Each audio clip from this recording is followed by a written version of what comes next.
tungkol doon sa mga paggamit ng mga alias sa ating mga senator judges, no, dahil alam naman natin na kinakailangan din na lehitimong may pangangailangan na protektahan, no, dahil nga confidential itong mga information. Ang sa ilalim ng Joint Circular number 2015-0, paano dapat maprotektahan ang pagkakakilanlan ng mga confidential informant? Wala pong provision as to that, Your Honor. Kasi yung wala po namang requirement yung circular as to the pwede pa ulit po ng tanong, sorry.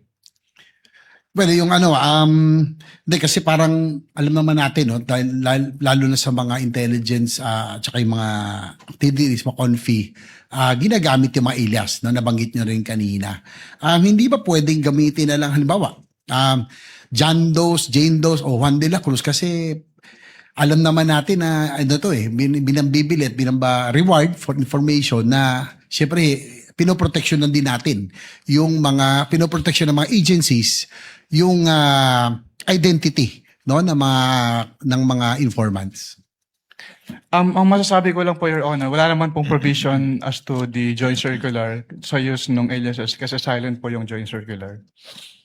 So tanggap yun. Halimbawa, nakita niyong medyo parang yung mga pangalan mukhang alias lang, ay tinatanggap dahil pang-intelligence gathering.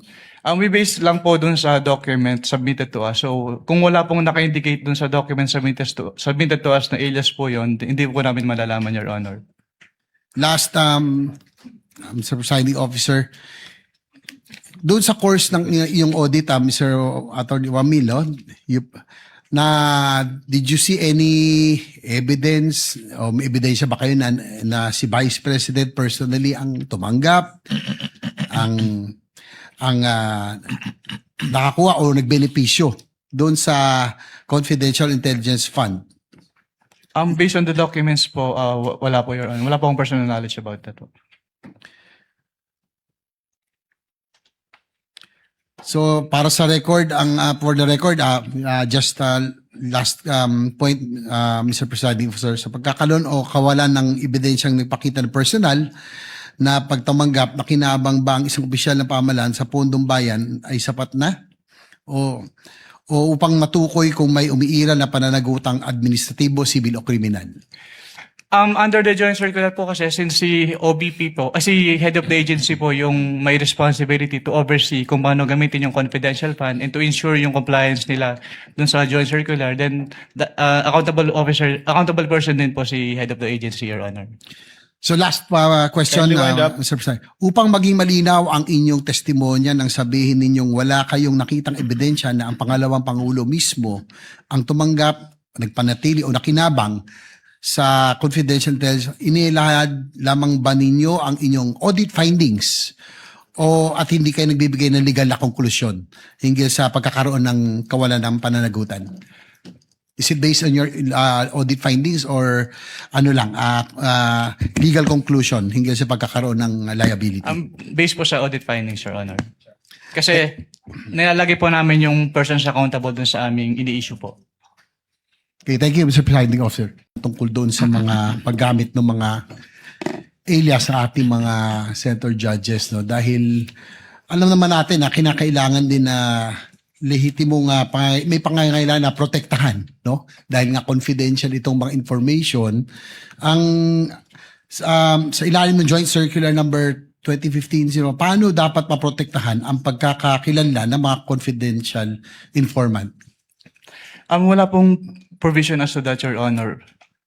Kasi yung wala po namang requirement yung circular as to the pwede pa ulit po ng tanong, sorry. Well, yung hindi kasi parang alam naman natin, no, dahil lalo na sa mga intelligence at saka yung mga activities, mga confi, ginagamit yung mga alias, no, nabanggit nyo rin kanina. Hindi ba pwedeng gamitin na lang, halimbawa, John Does, Jane Does, o Juan de la Cruz, kasi alam naman natin na binambibilit, reward for information na siyempre pinoproteksyonan din natin yung mga pinoproteksyon ng mga agencies yung identity, no, ng mga informants. Ang masasabi ko lang po, Your Honor, wala naman pong provision as to the joint circular sa use ng aliases kasi silent po yung joint circular. So tanggap yun. Halimbawa, nakita niyong medyo parang yung mga pangalan mukhang alias lang, ay tinatanggap dahil pag-intelligence gathering. We base lang po dun sa document submitted to us. So, kung wala pong naka-indicate dun sa document submitted to us na alias po yon, hindi po namin malalaman, Your Honor. Last, Mr. Presiding Officer, doon sa course ng yung audit, Mr. Attorney Wamilo, did you see any evidence o may ebidensya ba kayo na si Vice President personally ang tumanggap, ang nakakuha o nagbenepisyo doon sa Confidential Intelligence Fund? Based on the documents po, wala po, Your Honor. Wala po akong personal knowledge about that po. So para sa record, for the record, just last point, Mr. Presiding Officer, sa pagkakaroon o kawalan ng ebidensyang nagpakita ng personal na pagtamanggap na kinabang ba ang isang opisyal ng pamahalaan sa pondong bayan ay sapat na? O upang matukoy kung may umiiral na pananagutang administratibo, sibil o kriminal?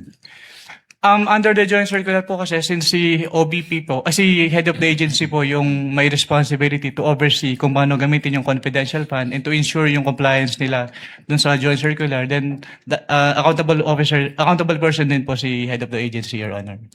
So last question, Kindly wind up. Mr. President. Upang maging malinaw ang inyong testimonya nang sabihin ninyong wala kayong nakitang ebidensya na ang pangalawang Pangulo mismo ang tumanggap, nagpanatili o nakinabang sa confidential intelligence, inilahad lamang ba ninyo ang inyong audit findings at hindi kayo nagbibigay ng legal na konklusyon hinggil sa pagkakaroon ng kawalan ng pananagutan? Is it based on your audit findings or legal conclusion hinggil sa pagkakaroon ng liability? Based po sa audit findings, Your Honor. Kasi nilalagay po namin yung persons accountable dun sa aming ini-issue po. Okay, thank you, Mr. Presiding Officer. Tungkol doon sa mga paggamit ng mga alias sa ating mga senator judges, no? Dahil alam naman natin na kinakailangan din na lehitimong may pangangailangan na protektahan, no? Dahil nga confidential itong mga information. Sa ilalim ng Joint Circular number 2015, paano dapat maprotektahan ang pagkakakilanlan ng mga confidential informant? Wala pong provision as to that, Your Honor. Kasi yung wala po namang requirement yung circular as to the pwede pa ulit po ng tanong, sorry. Well, yung hindi kasi parang alam naman natin, no, dahil lalo na sa mga intelligence at saka yung mga activities, mga confi, ginagamit yung mga alias na nabanggit nyo rin kanina. Hindi ba pwedeng gamitin na lang halimbawa John Doe, Jane Doe o Juan de la Cruz, kasi alam naman natin na binambibilit, reward for information na syempre pinoproteksyonan din natin yung mga pinoproteksyon ng mga agencies yung identity, no, ng mga informants. Ang masasabi ko lang po, Your Honor, wala naman pong provision as to the joint circular sa use ng aliases kasi silent po yung joint circular. So tanggap yun. Halimbawa, nakita niyong medyo parang yung mga pangalan mukhang alias lang, ay tinatanggap dahil pag-intelligence gathering. We base lang po dun sa document submitted to us. So, kung wala pong naka-indicate dun sa document submitted to us na alias po yon, hindi po namin malalaman, Your Honor. Last, Mr. Presiding Officer, doon sa course ng yung audit, Mr. Attorney Wamilo, did you see any evidence o may ebidensya ba kayo na si Vice President personally ang tumanggap, ang nakakuha o nagbenepisyo doon sa Confidential Intelligence Fund? Based on the documents po, wala po, Your Honor. Wala po akong personal knowledge about that po. So para sa record, for the record, just last point, Mr. Presiding Officer, sa pagkakaroon o kawalan ng ebidensyang nagpakita ng personal na pagtamanggap na kinabang ba ang isang opisyal ng pamahalaan sa pondong bayan ay sapat na? O upang matukoy kung may umiiral na pananagutang administratibo, sibil o kriminal? Under the joint circular po kasi, since si OBP po, si head of the agency po yung may responsibility to oversee kung paano gamitin yung confidential fund and to ensure yung compliance nila dun sa joint circular, then the accountable person din po si head of the agency, Your Honor.